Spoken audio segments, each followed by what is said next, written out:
السلام عليكم daawadayaal halkani waa Garaa TV qodobada aad xilligan ku daawan doontaan wararkeenana waxa kamid ah dawladda Kenya oo dalkeeda u diiday in laga dajiyo muwaadiniin Soomaaliyeed iyo dawladda Sacuudiga oo iyaduna si foolxun ula dhaqantay dadkaasi hayadaha qaramada midobay oo warbixin cusub oo ay soo saareen ku sheegay in si xawli ay u kobcayso awoodda ciidamada qalabka sida ee Soomaaliya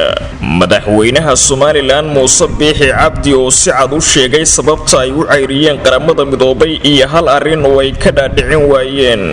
dawladda federaalka ee Soomaaliya oo hadal rasmi ah ka soo saartay aflagaadadii madaxweynaha Faransiisku u geystay Nabi Muhammad nabadgelyo iyo naxariis dushiisa ha noqotee gudoomiyaha baarlamaanka Maxamed Mursal Sheekh Cabdiraxmaan oo fariin u diray ra'iisul wasaaraha dalka Maxamed Xuseen Roble iyo madaxweynaha Faransiiska Macron oo bandow degdeg ku soo rogay dalkiisa qodobadaasi iyo kuwa kale ayaa daawan doontaan haddii Allah awood leh raali ka noqday u diyaar garooba saaxiibayaal wararkeena oo dhameystiran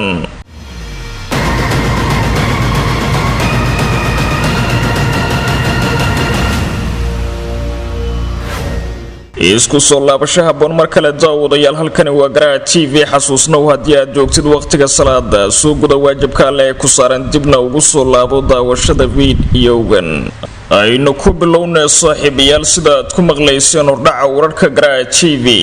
dawladda wadanka Kenya ayaa diiday in dalkeeda laga sii gudbiyo muwaadiniin Soomaaliyeed oo laga keenay dalka Sacuudiga kuwaasi oo ku sii jeeday magaalada Muqdisho ee caasimadda Soomaaliya dad Soomaaliyeed oo laga soo tarxiilay dalka Sacuudi Carabiya ayaa laga dajiyay magaalada Nairobi ee xarunta wadanka Kenya si loogu sii dhaadhiciyo Soomaaliya yeeshee dawladda Kenya ayaa ku amartay diyaaradaasi inay dib ugu laabato magaalada Jeddah ee dalka Sacuudiga isla markaana aysan ogolayn in dadkani ay ka gudbaan dalkeeda dawladda Sacuudi Carabiya oo iyadu qudheedu si foolxun ula dhaqantay muwaadiniintani Soomaaliyeed waxay ku sheegtay sababta ay uga dajinayso dal saddexaad inaanu wanaagsanayn ammaanka Soomaaliya oo aysan ka dajin karin magaalada Muqdisho dawladda Kenya ayaa markii ay ka warheshay in diyaaradani ay sido dad Soomaaliyeed oo laga soo tarxiilay dalka Sacuudiga isla markaana la doonayo in loo gudbiyo magaalada Muqdisho waxay amar ku bixisay in ay si dhaqso leh u kala wareegto diyaaradda siday dadkaasi laakiin si dawladda Itoobiya ayaa aqbashay in dadkani laga dajiyo magaalada Addis Ababa ee xarunta wadankaasi intaas kadibna ay uga sii gudbaan magaalada Muqdisho ee caasimadda Soomaaliya ilaa iyo haatan ma jiro wax hadal oo ka soo baxay dawladaha Sacuudiga iyo Kenya kaasi oo ku aadan sababta muwaadiniintani Soomaaliyeed loogu diiday inay ka sii safraan garoonka diyaaradaha ee magaalada Nairobi waxaa sidoo kale aad loola yaabay marmarsiyaha ay adeegsatay dawladda Sacuudiga ee ku aadan inaanay dadkani ka dajin karin magaalada Muqdisho yeeshee dawladda Itoobiya ayaa markii ay ka warheshay arrinkani waxay uga faa'iideysatay si degdeg ah iyada oo dalbatay in dadkaasi la keeno magaalada Addis Ababa si ay ugu sii gudbiso Soomaaliya talaabadani dawladda Kenya waxay ku soo beegmaysaa iyadoo dhowrkii bilood ee la soo dhaafay uu si xumaanayay xiriirka diblomaasiyadeed iyo midka ganacsi ee ka dhaxeeya wadamada Soomaaliya iyo Kenya kaasi oo heerkii ugu sareeyay gaarsiiyay xurgufta labada wadan Soomaalida ku dhaqan dalka Sacuudiga waxa aad u qabqabanaya ciidamada dawladda Sacuudiga oo ku guraya xabsiyo ku yaala dalkaasi waxaana dadkaasi ay ka cabanayaan inay la yihiin safaarad ama qonsul Soomaaliyeed oo wax la farsameeya si loo yareeyo dhibaatada haysata muwaadiniinta Soomaaliyeed ee ku dhaqan dalkaasi yeeshee dawladda Sacuudiga ayaa dhinaca kale haatan u muuqatay inay wax ka bedeshay qaabkii ay dalkeeda uga soo tarxiili jirtay markii hore Soomaalida dawladda Sacuudiga ayaa bariga hore Soomaalida toos uga dajin jirtay magaalada Muqdisho xitaa marka ay dawlad la'aantu jirtay iyadoo haatan u qaadaysa qaabka xumayna talaabooyin kale oo ah in ay dal saddexaad ka dajiso Soomaalida maadaama ay dawladda Soomaaliya diiday talaabadii lagu go'doominayay dawladda Qatar iyo inay ka qayb qaadato dagaalada Yemen hagaag ee daawadayaal haatanna waxaynu eegaynaa warbixin ku aadan dib u soo kabashada ciidamada qalabka sida ee Soomaaliya. Warbixin cusub oo ay soo saareen hayadaha qaramada midobay ayaa looga hadlay ammaanka wadanka Soomaaliya iyo awoodda sida xaddaafka u kobcaysa ee ciidamada militariga. Warbixintani oo sidoo kale qayb ka yahay Bangiga Adduunka waxaa looga hadlay miisaaniyadda ay dawladdu ku bixiso amniga iyo ciidamada dawladda taasi oo la sheegay in awoodeeda oo dhan ay iskugu geysay dawladda. Warbixintani hayadaha qaramada midobay ayaa sidoo kale lala kaashaday ururo Soomaaliyeed oo iyaguna daraaseeya dhinacyada amniga iyo dhaqaalaha, waxaana lagu muujiyay in ciidamada qalabka sida ee dawladda Soomaaliya ay haatan u muuqdaan kuwa si heer sare u abaabulan isla markaana dib u soo celin kara guud ahaanba amniga dalka. Warbixintani ayaa muujinaysa in dawladda federaalka ee Soomaaliya dhowrkii sano ee la soo dhaafay ay awoodeeda oo dhan iskugu geysay dhinaca amniga, waxaana lagu sheegay in 10kii qof ee kamid ah shaqaalaha dawladda 8 kamid ay ka shaqeeyaan arrimaha amniga. Haddii ay sii socdaan dadaalada Soomaalida ee ku aadan tayeynta ciidamada iyo muhiimadsiinta amniga, taasi waxay mar kale Soomaaliya ka dhigi kartaa wadan cududiisu ay si weyn uga muuqato geeska Afrika. Warbixinta waxaa lagu sheegay in 30kii sano ee la soo dhaafay aan wax muhiimada la siin jirin qalabaynta iyo tayeynta ciidamada loo yaqaan Somali National Army ee SNA, taasi oo la bilaabay dhowrkii sano ee u dambeeyay isla markaana durbaba ay u muuqdeen ciidamadu kuwa soo kabanaya oo kor u soo kacaya. Warbixinta waxaa sidoo kale daraasad looga sameeyay qaab dhismeedka ciidamada iyadoo la sheegay in markii hore ay ciidamada militarigu iska dhex qulquli jireen magaalada caasimadda u ah dalka ee Muqdisho, hase yeeshee haatan kuwaasi nidaam loo yeelay oo ay u abaabulan yihiin sida ciidamo dhisan. Warbixintani oo sidoo kale ay qayb ka yihiin ururka la yiraahdo Somali Economic Update ee wargelinta dhaqaalaha, waxaa lagu sheegay in dawladda federaalka ee Soomaaliya ay miisaaniyadda ugu badan haatan ku xoorto ciidamada qalabka sida iyo tayeynta amniga, taasi oo sii dhiirigelinaysa dadka ku biiraya ciidamada. Haddii ay Soomaalidu sii wadaan in ay muhiimadda koobaad siiyaan amniga iyo qalabaynta ciidamada, waxaa shaki la'aan ah in ay si dhaqso leh u soo kabanayaan isla markaana ay bedeli doonaan ciidanka haatan nabad ilaalinta u jooga dalka. waxaa sidaasi yiri Mayer oo ah madaxa guud ee howlgallada Bangiga Adduunka oo wax ka qoray warbixintani laga soo saaray amniga Soomaaliya iyo tayada ciidamada. Ururka Somali Economic Update ayaa sidoo kale kula taliyay dawladda federaalka ee Soomaaliya in ay dhaqaale ururin samayso si mustaqbalka ay uga maaranto dawladdu lacag dhan 1.5 milyan oo haatan deeq ahaan ay uga hesho caalamka. waxaa kaliya ay ku sii socon karto taakulaynta ciidamada iyo muhiimadsiintoodu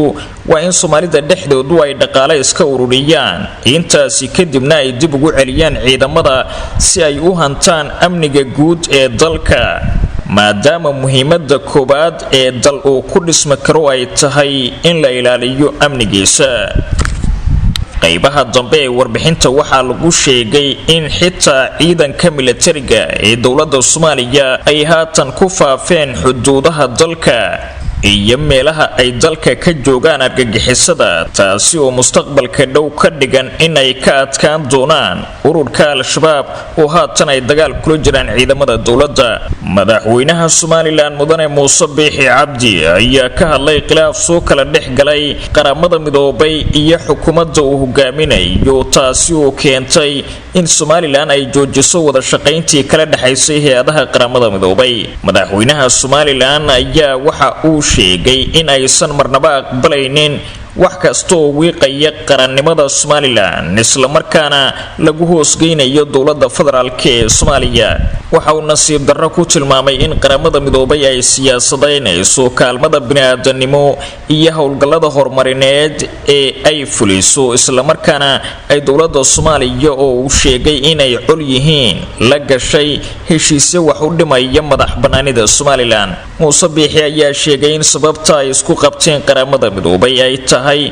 inay doonayso in qorshe howleedka ay ugu tala gasho dowladda federaalka ee Soomaaliya ay ka fuliyaan gobolada Somaliland maadaama uu ku dooday Muuse Biixi in labada dhinac ay kala yihiin laba dowladood oo kala madax bannaan dhanka kale waxa uu markii ugu horeysay sheegay madaxweynaha Somaliland in arintani keentay in wada shaqayntii qaramada midoobay ay joojiyaan in ay ka dhalatay khilaaf soo kala dhex galay kaasi oo la xiriira in Somaliland isla markaana mashaariicdooda ay iyada kala xaajoodaan madaxweyne Biixi ayaa sidoo kale goobta ka sheegay in xukuumaddiisu ay muddo dheer isku dayeysay in laga dhaadhiciyo qaramada midoobay in ay si gaar ah ula macaamisho xukuumaddiisa hase yeeshee waxa uu sheegay in taasi lagu soo kari waayay laakiinse waxa uu sii carabaabay in ay haatan sutiga u sii qaban doonaan qaramada midoobay tan iyo inta ay ka keenayso xal rasmi ah oo ku aadan in Somaliland loola dhaqmo sida qaran jira oo madax bannaan hadalka madaxweynaha Somaliland ayaa imaanaya xilli ay xukuumaddiisu shaacisay in ay hakisay wada shaqayntii ay la lahayd hayadaha qaramada midoobay oo mashruucyo kala duwan ka waday deegaanada Somaliland waxaa sidoo kale xukuumadda madaxweyne Biixi ay dhawaan joojisay safar uu magaalada Hargeysa ku tagi lahaa wakiilka qaramada midoobay ee Soomaaliya Danjire James Swan taasi oo markii hore ay ka ogolaatay inuu tago magaalada Hargeysa laakiinse kadib ay joojisayba guud ahaan wada shaqaynta qaramada midoobay arrinta ay xilligan isku hayaan Somaliland iyo qaramada midoobay waa mid adag sida xal looga gaaro haddii madaxweyne Biixi uu ku sii taagnaado mowqifkiisa ku aadan in qaramada midoobay ay ula dhaqanto sida dal gooniya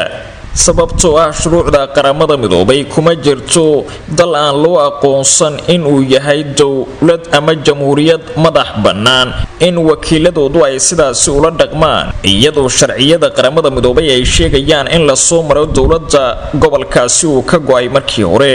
isweydiinta kale ayaa ku aadan Somaliland ma waxay xilligani ka maarantay deeqaha iyo gargaarka ay hayadaha qaramada midoobay ka wadeen deegaanadeeda sidoo kale waxa haatan dad badani ay isweydiinayaan waxa xilligani ku soo beegay in xukuumadda Somaliland ay joojiso wada shaqayntii hayadaha qaramada midoobay taa beddelkeedana ay dalbato in loola dhaqmo si dowlad madax bannaan maadaama 30kii sano ee la soo dhaafay hayadaha qaramada midoobay ay joogeen deegaanadeeda kuna howlgalayeen magaca Soomaaliya hase yeeshee waxaa haatan isweydiin mudan ma xukuumadda madaxweyne Biixi ayaa ka maarantay gargaarkii hayadaha qaramada midoobay ay ka fulin jireen Somaliland waa hagaag ee muuqaal baahiyaha Garaa TV ayaad nagala socotaan saaxiibayaal dowladda federaalka ee Soomaaliya ayaa war rasmi ah ka soo saartay aflagaadadii loo geystay nabigeena suuban nabadgelyo naxariis dushiisa ha noqotee iyo diinta islaamka hase yeeshee waxa ay ka gaabsatay inay si toos ah u magacdhowdo madaxweynaha Faransiiska Macron oo aflagaadadani geystay madaxweyne Macron ayaa arbacadii hore cambaareeyay waxa uu ugu yeeray islaamiyiinta wacadna ku maray inaanu ka tanaasuli doonin sawir gacmeedyada loola jeedo Nabi Maxamed nabadgelyo naxariis dushiisa ha noqotee kadib markii la gowracay Betty oo ahaa macallin Faransiisa oo ardaygiisa tusay sawir gacmeed loola jeeday Nabi Maxamed qoraal ka soo baxay wasaaradda warfaafinta ee dowladda federaalka Soomaaliya ayaa lagu sheegay inay ka xun tahay in lagu xadgudbo caqiidada iyo muqadasaadka dadka muslimiinta ah oo ugu horeeyo suubanaheena Maxamed nabadgelyo naxariis dushiisa ha noqotee iyada oo marmarsiyo laga dhiganayo xorriyadda hadalka qoraalka dowladda Soomaaliya ayaa lagu yiri waxay dunidu isla ogoshahay in la dhowro muqadasaadka diiniga ah gaar ahaan kuwa sida gaarka u taabanaya diinteena sharafta badan iyo guud ahaan islaamka falkasto dhaawacaya dareenka dadka muslimiinta ah waxa uu u adeegayaa danaha kooxaha xagjirka ah waxaana habboon in laga fogaado ficiladani oo kale maadaama ay abuurayaan nacayb bulsho oo ka dhex dhasha shucuubta caalamka ee kala aaminsan aragtiyaha iyo diimaha kala duwan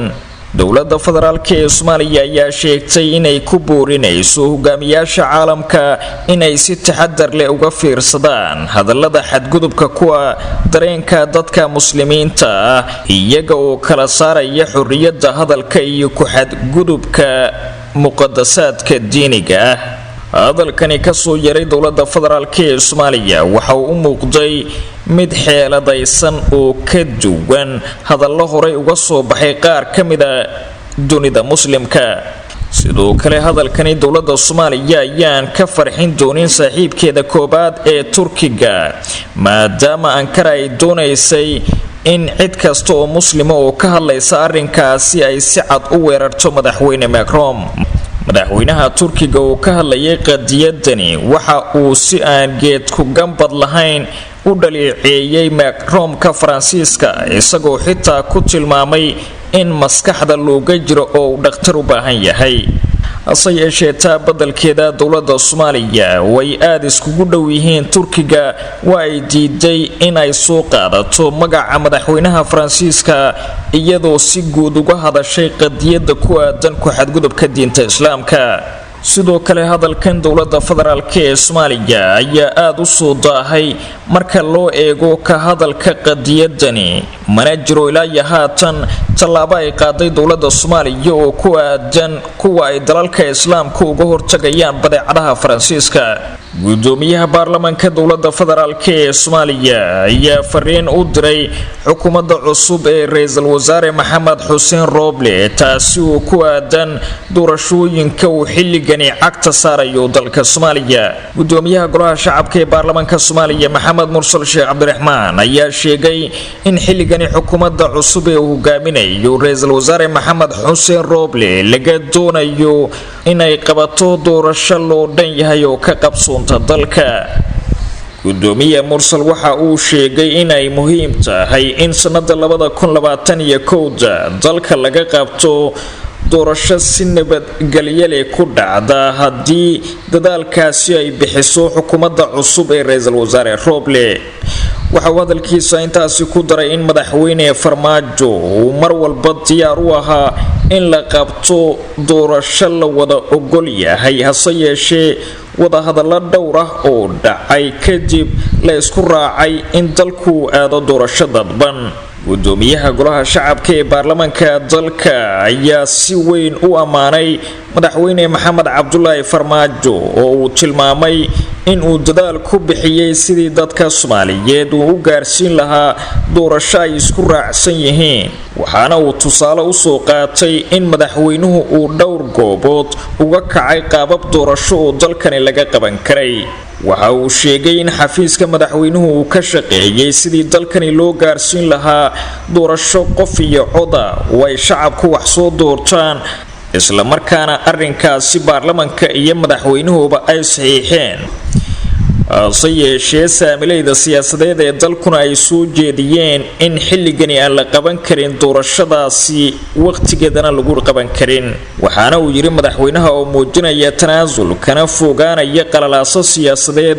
ayaa mar kale u raacay tooda oo waxa uu ogolaaday in dalkani laga qabto doorasho dadban. ugu dambeyntii xukuumadda cusub ee ra'iisul wasaare Maxamed Xuseen Roble ayuu kula dardaarmay inay libajibaarto dadaalkeeda maadaama ay haysato muddo aad u yar oo dalka ay ku gaarsiin karto doorasho nabadgelyo leh. ugu dambeyntiina madaxweynaha Faransiiska Emmanuel Macron ayaa ku dhawaaqay bandow labaad kaasi oo soconaya ilaa ugu yaraan dhammaadka bisha November. Macron waxa uu sheegay in tallaabooyinkani cusub laga bilaabo Jimcaha dadka kaliya loo ogolaan doono inay guryahooda uga baxaan sababa shaqo ama caafimaad dartiis ganacsiyada aan muhiimka ahayn sida makhaayadaha iyo baararka waa ay xidhmi doonaan laakiin iskuulada iyo waxbarashadu waa ay sii furnaan doonaan sida uu sheegay madaxweynaha Faransiiska. wadanka Faransiiska waxaa mar kale ku laba lixaadsaday safmarka COVID-19 isagoo qaab dardar leh uga bilowday guud ahaanba magaalooyinka wadankaasi. dhimashada maalinlaha ah ee Faransiiska ayaa maraysa heerkii ugu sareeyay tan iyo bishii Abriil iyadoo dadka dhimanayana ay karkaarada weydaarteen sidoo kalena ay si xawliya u sii kordhayaan kiisaska cusub ee wadankaasi. Macron waxa uu sheegay in wadanka uu qatar u galay in saameynta daran ee mawjad labaad oo aan shaki ku jirin ay ka darnaan doonto tii hore ee safmarka. inkastoo fiditaanka safmarkani uu weli ku sii kordhayo qaaradda Yurub, haddana Faransiiska ayaa haatan si weyn indhaha loogu hayaa, taasi oo xilligani ka dhigaysa inuu noqonayo xudunta cusub ee wejiga labaad ee safmarka. khudbad uu telefishinka toos uga jeediyay madaxweyne Macron waxa uu ku sheegay in Faransiisku ay tahay in ay hadda si adag u dhaqan geliyaan amarada dowladda si looga fogaado in dib uu u saameeyo safmarkaasi si la mid ah tii hore. fayrusku waxa uu noo weerarayaa xilligani qaab aan xitaa la saadaalin karin ama bini'aadankuba aysan filaynin, ayuu yidhi isagoo intaasi ku daray in kala bar dhammaan sariiraha daryeelka degdega ah ee isbitaalada Faransiiska ay degan yihiin bukaanada COVID-19. madaxweynuhu waxa uu sheegay in sharciyada cusub dadka ay u baahnaan doonaan in ay soo buuxiyaan foom si ay ugu sababeeyaan ka bixitaanka guryahooda sidii looga baahnaa bandowgii ugu horeeyay ee bishii Maarso. kulamada bulshada ayaa iyagana la mamnuucay. wararkii ugu dambeeyay ee Soomaalida iyo caalamka waa naga intaas. nabadgelyo.